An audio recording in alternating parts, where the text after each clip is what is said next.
हाय सांग मैंने नमस्कार जय जगन्नाथ। आज चलतु आम आलू परोटा बनवा। आलू परोटा बनवा जमती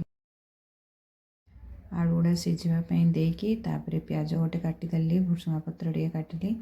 झील खाइब तो से कंचा लंका देली कढ़ई आम तेल पकेबा तापर जीरा पकेबा तापर जो काटी भुसुंगा पत्र भुसुंगा पत्र काटी रखि प्याज को पकईदे तापरे आलू सीझी जाइए ताकू काढ़ी तार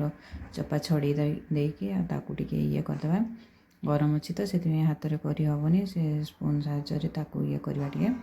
तापरे ये करिकी से प्याज गुड़ा भी नाली नाली हो गला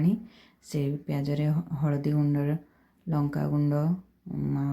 लुण पकेबा जीरा गुंड पकेबा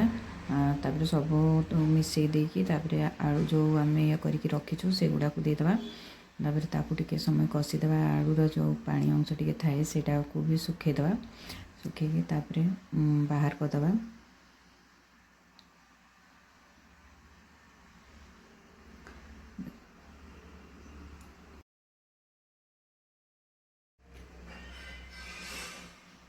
भल भाव कषिदेबा आलू को टे थंडा करदेबा तापर ये मु अटा नहीं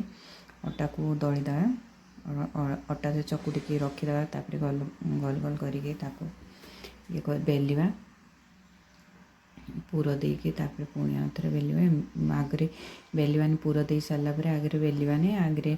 टे हाथ साहाय्य टे जाकी जाकी दबा तापर चारिआडे जमती पहुँची आलू से आकार जाकी जाकी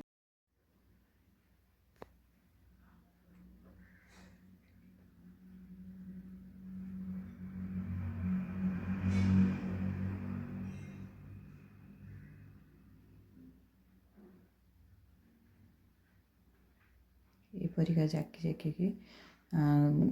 रुटीर सब चारिआडे आलू को ये करदे तापर बेलिबा बढ़िया भाव में बेलिबा गोल करिकी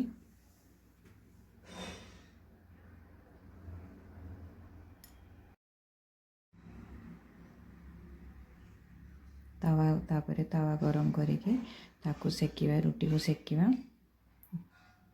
दी पट सेकिदेबा तापर घी लगेबा रुटी रे